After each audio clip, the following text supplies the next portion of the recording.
Hi hello ಎಲ್ಲರಿಗೂ ನಮಸ್ಕಾರ. Welcome back to my YouTube channel. ನಾನಿವತ್ತು ನಿಮಗೆ ಬಂಗುಡಿ ಫಿಶ್ ತವಾ ಫ್ರೈ ಯಾವ ರೀತಿ ಮಾಡೋದು ಅಂತ ತಿಳಿಸ್ಕೊಡ್ತೀನಿ. ಬನ್ನಿ, ನಾನಿಲ್ಲಿ ಏನೇನು ಇಂಗ್ರೀಡಿಯೆಂಟ್ಸನ್ನು ತೊಗೊಂಡಿದ್ದೀನಿ ಅಂತ ಹೇಳ್ತೀನಿ.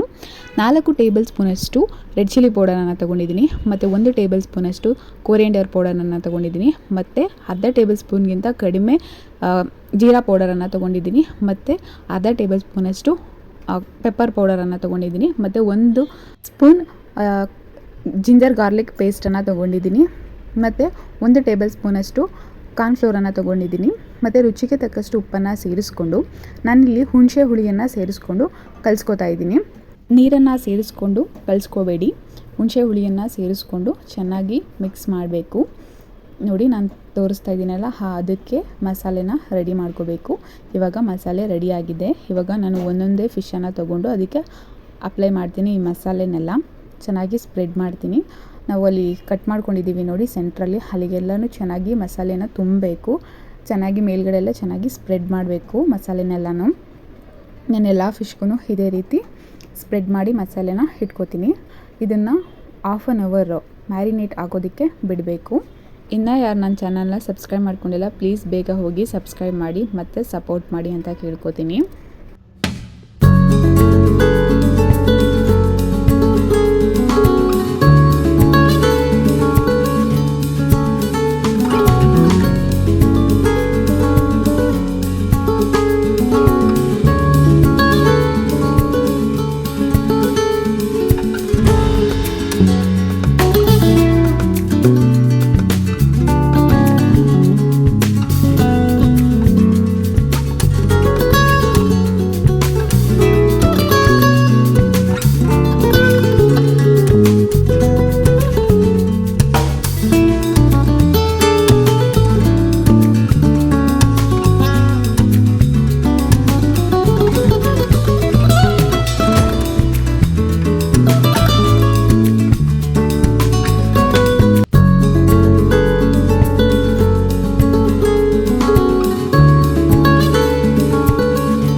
ನೋಡಿ, ಇದನ್ನು 1/2 ಅವರ್ ಮ್ಯಾರಿನೇಟ್ ಆಗೋದಕ್ಕೆ ಬಿಟ್ಟಿದ್ದೀನಿ. ಇವಾಗ 1/2 ಅವರ್ ಆಯಿತು. ಇವಾಗ ನೋಡಿ, ನೀಟಾಗಿ ಚೆನ್ನಾಗಿ ಮಸಾಲೆ ಹಿಡಿದಿದೆ ಅಂತ ಅಂದ್ಕೊಂಡಿದ್ದೀನಿ. ಇವಾಗ ಸ್ಟವ್ ಹಚ್ಚಿ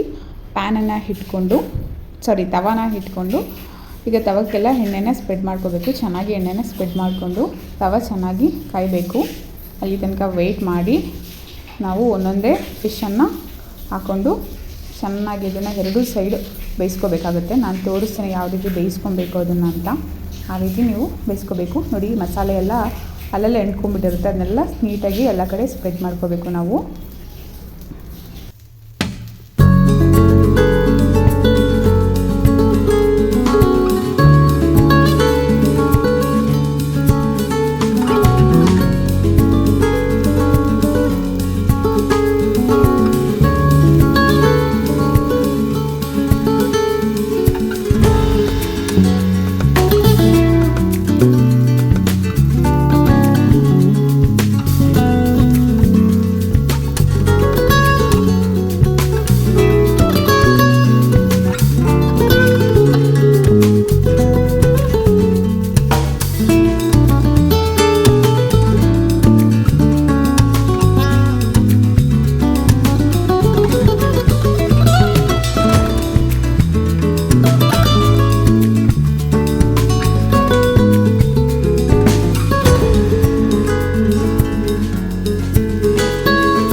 ನೋಡಿ ಇವಾಗ ತವಾ ಫ್ರೈ ರೆಡಿ ಆಯಿತು.